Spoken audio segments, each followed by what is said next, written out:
Olá, mais um podcast Imagem e Credibilidade, episódio número 7. Estamos aqui, direto do Jornal de Brasília, nosso parceiro na capital federal, que traz informação de qualidade com análise dos fatos que movimentam o Brasil e o mundo, para um bate-papo com quem conhece os bastidores da notícia e vai levar até você o que acontece em conversas reservadas com quem convive de perto no poder. E lembre, se inscreva no canal do Imagem e Credibilidade no YouTube, ative o sininho e nos siga nas redes sociais. Eu, Alexandre Jardim. Eu, Rodolfo Lago. Do Maranhão? E eu, Estevão Damasio. Olá, então vamos começar mais um podcast, como a gente sempre faz, mas hoje com uma novidade. Nós temos um convidado. Fique aí, você saberá logo mais quem será. Mas por enquanto vamos falar do que a gente estava concluindo na última semana e que faltou um pedacinho para a nossa conversa dessa sexta-feira, que foi justamente a crise no Supremo Tribunal Federal. E a gente teve naquele comentário da última sexta-feira uma avaliação clara do reposicionamento que o Supremo fez. Porque o Supremo, ao ser muito criticado, tanto pela opinião pública como pela mídia, apesar daquele discurso de que é imune às pressões, ele de fato foi suscetível às pressões e acabou modificando. Mas ele fez uma coisa um pouco a mais, que é uma estratégia de controle ou de gestão de crise, que é justamente pegar o problema que ocasionou tudo com relação à imagem ou à reputação do Supremo e devolveu de onde veio. Qual foi o problema, Rodolfo? Ele devolveu a bola, né, Alexandre? Ele pegou... O problema todo inicial foi causado pelo Flávio Bolsonaro, o senador Flávio Bolsonaro. A defesa dele pediu entrou com recurso pedindo a anulação da possibilidade de compartilhamento de dados sigilosos do Ministério Público, né?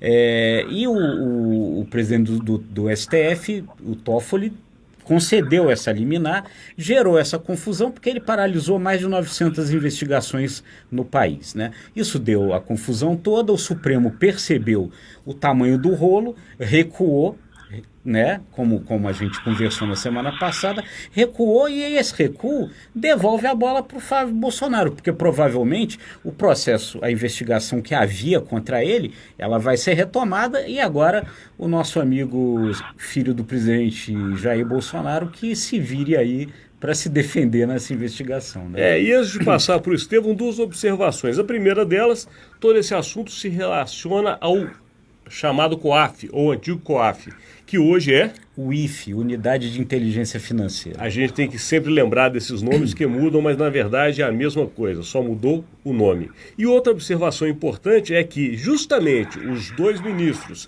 que mais causaram, ou pelo menos foram os atores principais de toda essa crise, que foi Dias Toffoli e Gilmar Mendes, foram justamente os dois ministros que mudaram radicalmente as suas posições. O Dias Toffoli conduzindo 5 sessões que trouxe de volta a decisão anterior. E o Gilmar Mendes que devolveu para o senador Flávio Bolsonaro o que havia sido, entre aspas, um benefício. O Toffoli deve ter feito uma coisa bastante rara, né? O Toffoli votou contra ele mesmo, né?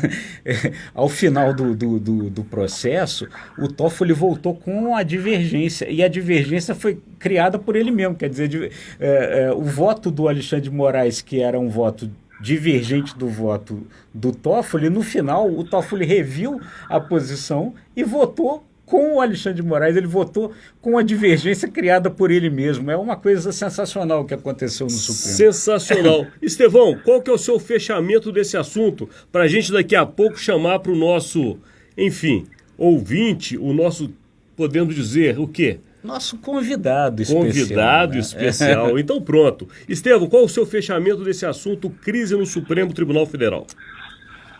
Eu acho que são duas grandes lições que podemos extrair desse episódio. O primeiro é que não podemos burocratizar o processo de combate à corrupção.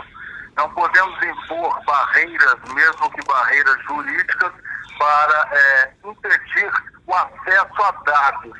E no âmbito de uma investigação, são considerados estratégicos, né? Então, eu acho que o Supremo sentiu sim a pressão vinda das ruas e colocou as coisas nos seus devidos lugares.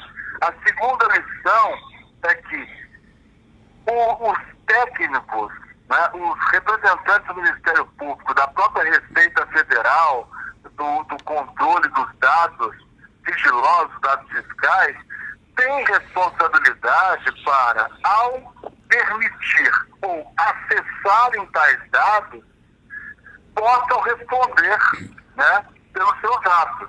Então, devidamente justificada a operação, a investigação, não tem por que você criar uma barreira que pode, sim, enfraquecer o próprio processo de combate à corrupção.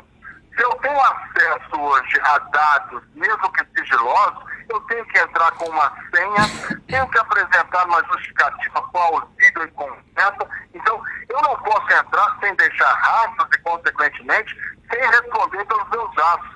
Então, foi uma tentativa frustrada e muito ruim de parte do Supremo Tribunal Federal de querer impor restrições às investigações que visam combater a corrupção. Eu acho que o recuo sempre é bem-vindo, né? Não é motivo de vergonha. Você tem que fazer o correto, especialmente no momento como nós estamos vivendo. Perfeito, perfeito, inclusive porque eu acho que não é um recuo do ponto de vista, como você bem disse, Estevão, de se colocar abaixo de nada. Pelo contrário, é ouvir a sociedade, é ouvir exatamente o que o Brasil está querendo, e se toma-se uma decisão ruim, todos nós, na nossa vida pessoal ou até profissional, às vezes cometemos, a gente tem que ter a hombridade e a altivez de poder voltar atrás. Mas, Rodolfo, vamos lá, o que nós temos de novidade hoje, Rodolfo? Então, nós estamos trazendo aqui para participar desse debate com a gente uma pessoa que certamente vai enriquecer muito a conversa pelo seu conhecimento. Trata-se de um cientista político, Alexandre Estevão. O cientista político André César, que trabalha na Hold Assessoria, está falando diretamente de São Paulo, conversando aqui com a gente. André, tudo bem? Oi, bom dia, tudo bom? Como é que estamos? Tudo tranquilo. André, quer fazer mais alguma consideração a respeito disso antes da gente passar para o próximo tema? Não, algumas considerações. Essa questão do Supremo realmente é importante, é relevante, porque é a instituição máxima da justiça, do judiciário brasileiro. E nós vemos nos últimos tempos, não sei, 10, 15, 20 anos, uma certa posição mais junto à opinião pública. O Supremo ganhou força. Você não sabia quem eram os ministros do Supremo tempos atrás. Hoje você aponta os 11, você não pode ter, o ministro Supremo tem dificuldade de pegar avião, tem dificuldade de entrar em restaurante. Então isso mostra, esse é o pano de fundo dessa questão, essa última questão que vocês levantaram aí. É isso. Então o Supremo hoje vive uma nova realidade. É muita exposição, a TV Justiça também tem participação nisso, o perfil dos ministros tem muito a ver com isso. Há estudos recentes que tratam dessa questão, inclusive. Então, nesse sentido, mostra que o debate popularizou, desceu para todos nós, né? Então, qualquer decisão um pouco mais delicada, qualquer questão um pouco mais delicada, que o Supremo seja obrigado a tratar, vai causar polêmica, vai causar barulho, vai causar ruído. Por outro lado, também o Supremo tem a questão da judicialização da política. Quer dizer, muitas coisas, muitas questões importantes, o Congresso, em geral, não trata a fundo, e por conta disso, o Supremo acaba caindo nas costas, nos pés do Supremo, que tem que tomar posição. E são questões polêmicas que acabam gerando todo esse barulho e essa movimentação. André, primeiro seja bem-vindo ao nosso podcast Mais de Credibilidade, e falando de muito polêmicas, obrigado. Você enriquece muito a nossa conversa. Falando em polêmicas, nós tivemos uma polêmica essa semana também, aliás, uma grande polêmica, né? A ex-líder do governo Bolsonaro, né, a deputada Joyce Hasselmann, foi na CPI da fake news e falou muita coisa. Eu queria saber, André, aliás, todos nós aqui estamos curiosos para saber a opinião do cientista político, do André, sobre essa questão, Joyce Hasselmann e CPI fake news. Na verdade, também tem os velhos planos de fundo que a gente fala. Realmente, a fala dela na CPI foi forte, foi pesada mesmo, né? Agora, ela tem os movimentos dela, tem as motivações dela, né? Mas, por outro lado, existe também a questão dessa realidade da própria CPI, das fake news. Quer dizer, nós vivemos hoje uma era de informação, de super e hiperinformação, onde se distribui informações, palavras, fatos que não são reais. E isso, inclusive, ajudou. Primeiro começou com a eleição do Trump, lá em 2016. Isso vem adiante, caiu no Brasil, no processo eleitoral de 2018, ano passado, e tem que cair na realidade. Nós estamos vivendo isso com redes sociais, com Facebook, Twitter, Instagram e tudo mais, LinkedIn, o que seja. Você acaba tendo espaço para divulgar qualquer coisa. E qualquer coisa, de WhatsApp, né? Qualquer coisa vira verdade. E a partir disso, vira um fato. Olha, fulano fez isso. Não, fulano nem existe, mas ele fez isso. Então, André, esse é o problema. E no caso dela, só que ela participava, me parece, que ela participava de algum tipo de processo de divulgação lá atrás. E agora ela foi alijada do grupo. Ela está se vingando e ela tem informação. É por aí que a gente vai puxar mesmo. E aí eu queria até bater um papo agora também aqui com o Rodolfo e o Estevão nesse sentido. Não é engraçado, meus amigos, uma deputada que se utilizou tão bem das redes sociais, foi a deputada mais votada, era uma parceira de primeira hora do presidente Jair Bolsonaro, foi a líder do seu governo praticamente todo o primeiro ano, e agora ela muda de lado e demonstra uma estratégia a qual ela coloca como maléfica, com um gabinete do mal montado dentro do Palácio do Planalto, como se tudo isso fosse fora do dia a dia dela até pouco tempo atrás. Na verdade é assim, é claro, tem um lado dessa história que é um lado de puro ressentimento, né? Agora, por outro lado, aquilo me soou um pouco, né, Alexandre, Estevão, André, com uma certa confissão de culpa, né? Quer dizer, uma cumplicidade que certamente ela tinha com tudo aquilo que ela estava narrando naquele momento. Mas é impressionante algumas coisas que ela fala e que demonstram que ela tinha conhecimento de causa, né? Algumas coisas ali me impressionaram muito. Ela dizer que somente no WhatsApp do presidente Bolsonaro e do Eduardo Bolsonaro, somente nesses dois perfis, ela usa um aplicativo para chegar a essa conclusão, um aplicativo que identifica robôs, e ela chega à conclusão de que havia 1,8 milhão de robôs, nesses perfis, segundo ela, de WhatsApp do presidente e do deputado Eduardo Bolsonaro. Isso é impressionante, né? E aí, Estevão, você acha que se cada robô desse valesse um voto, a eleição tinha sido de 50 para 100 milhões, amigo? Com certeza, viu, Alexandre?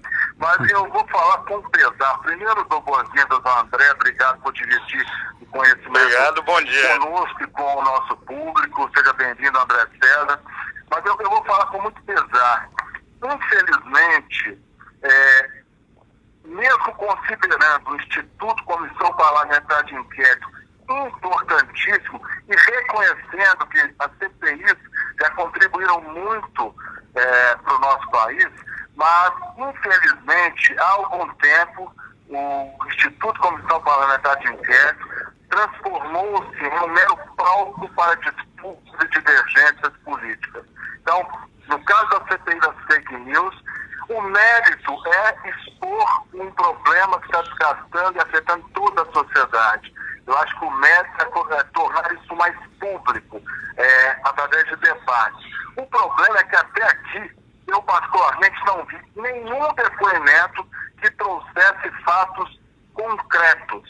A CPI das fake news, até o momento, na minha avaliação, se consolida como um palco para disputas, birrinhas e divergências políticas.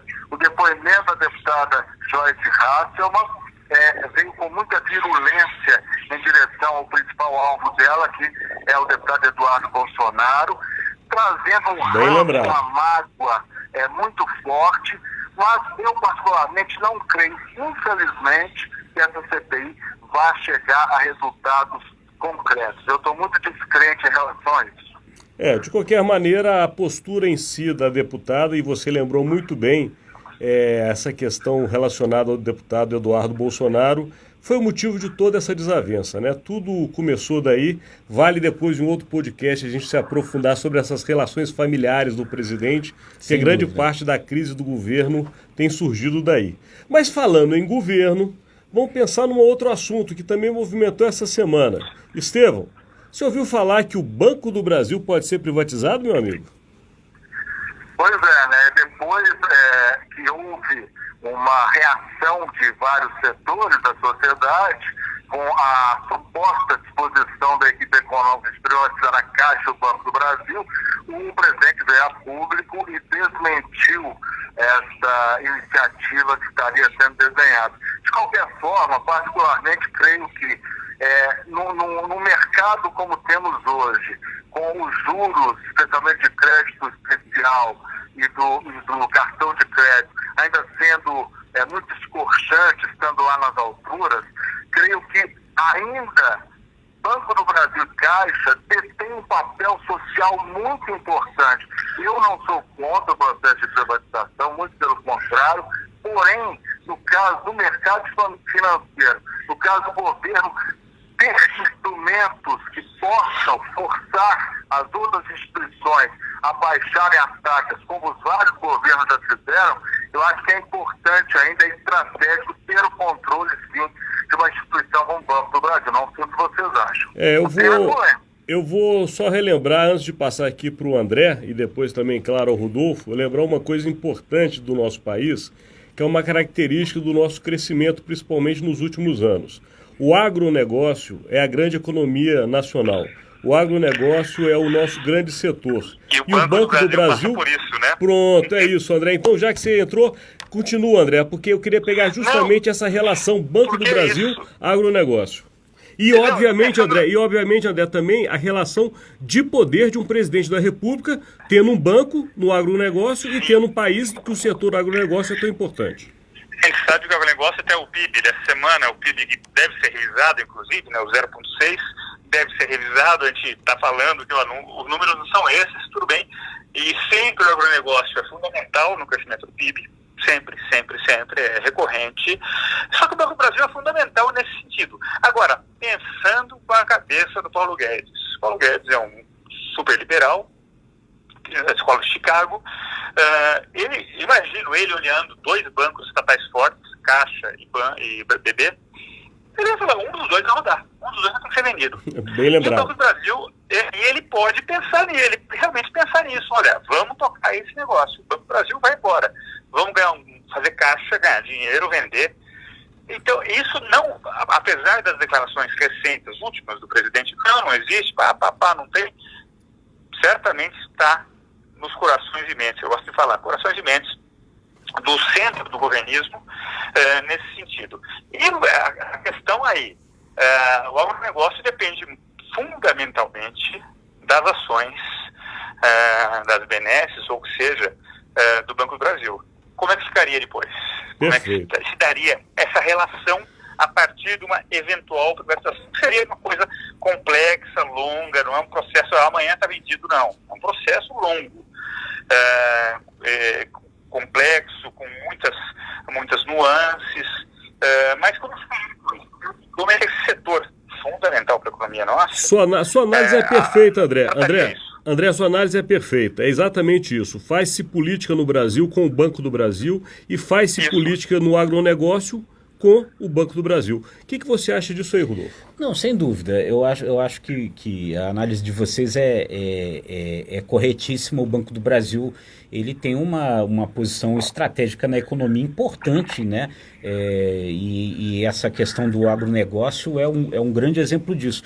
Agora, eu tenho a impressão, André, que esse governo ele trabalha muito na base da tentativa e recuo, entendeu? É um governo, eu acho que a gente já viu isso em alguns outros momentos, que lança as ideias com as quais eu acho, o André falou, há convicção, quer dizer, se dependesse do Paulo Guedes, privatizava mesmo, mas é muito uma coisa, em muitos momentos, em que se trabalha desse jeito. Se lança uma ideia, se vê, e aí se percebe se essa ideia cola ou não, e aí, se ela não colar, recua.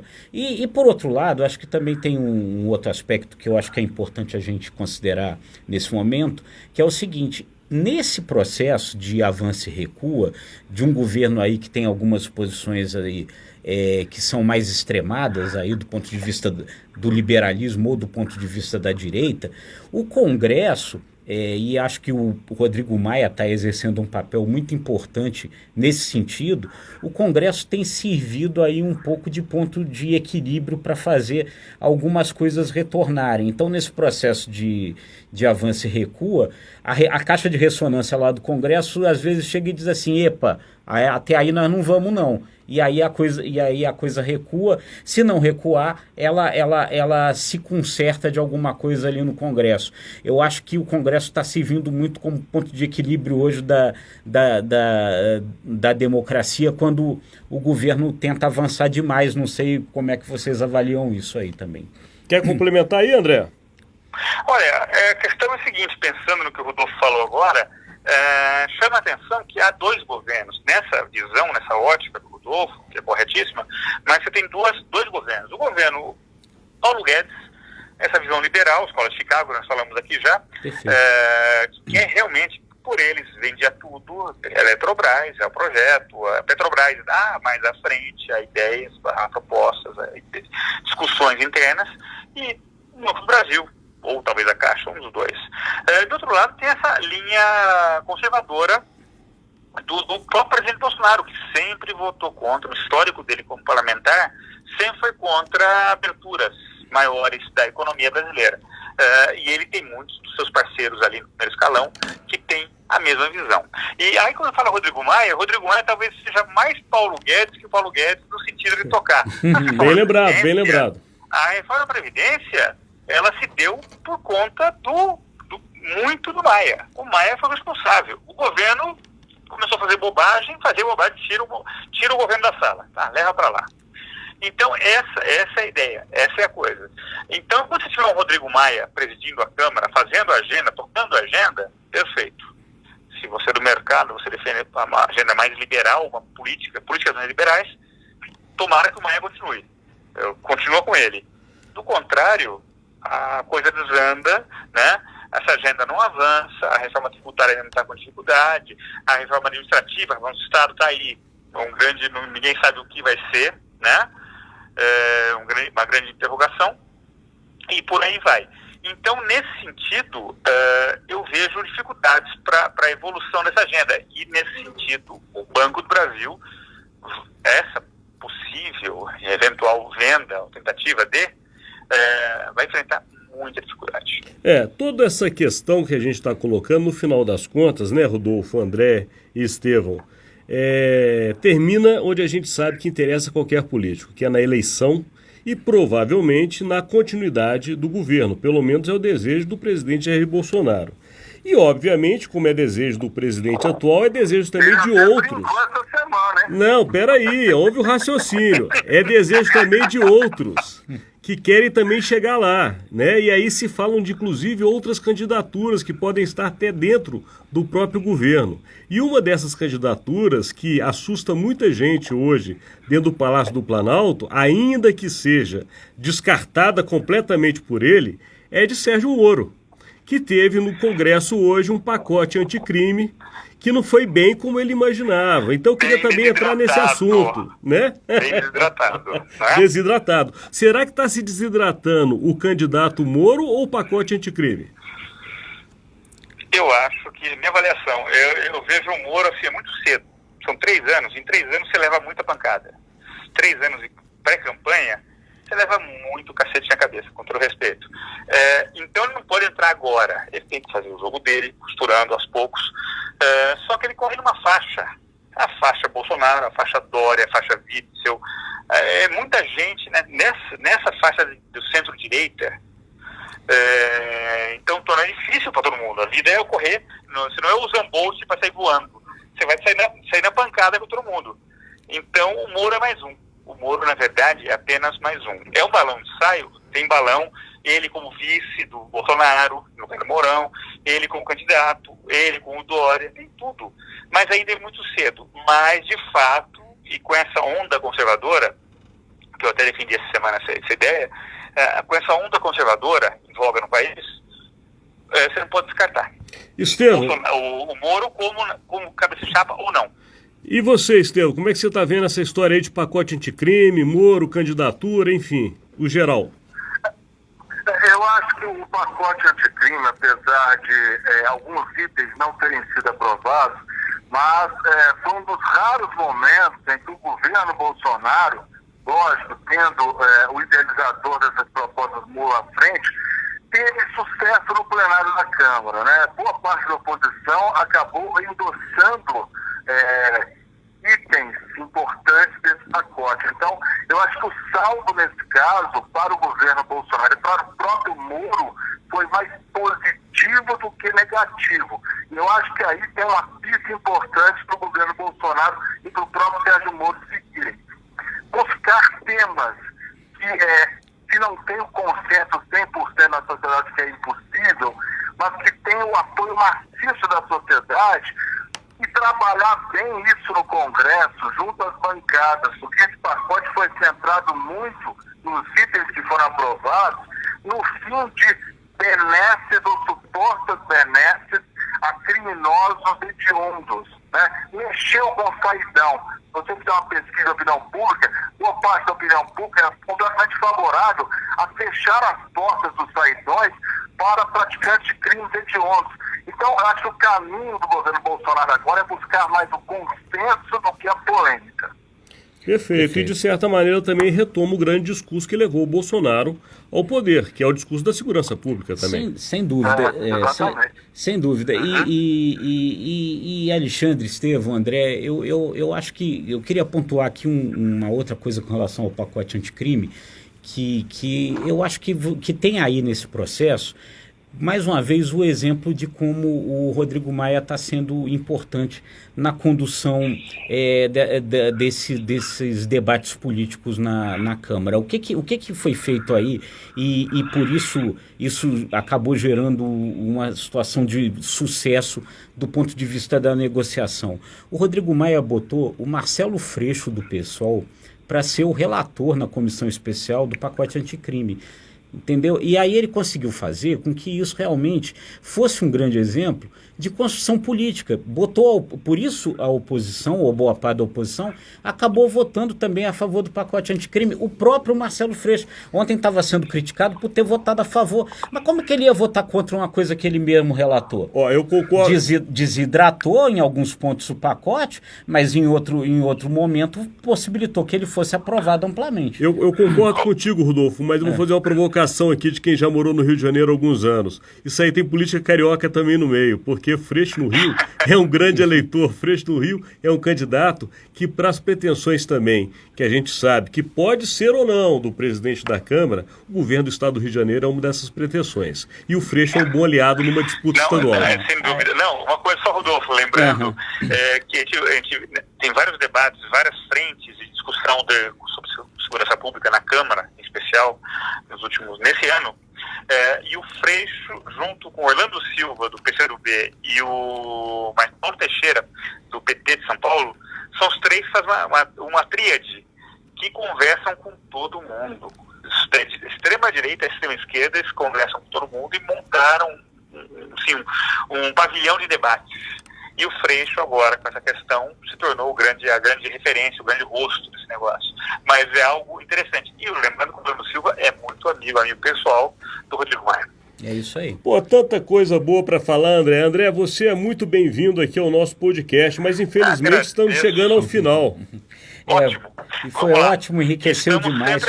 Tá, vamos fazer isso mais vezes, André. Por favor, tá bom? Estevão, nós estamos chegando mais um episódio... Ao final de mais um episódio número 7 aqui do nosso podcast Imagem e Credibilidade, aqui direto dos estúdios do Jornal de Brasília, que faz um jornalismo sério, não somente sobre a cidade de Brasília, mas sobre a capital federal. E queria saber, Estevão, você tem algum comentário final antes do nosso encerramento?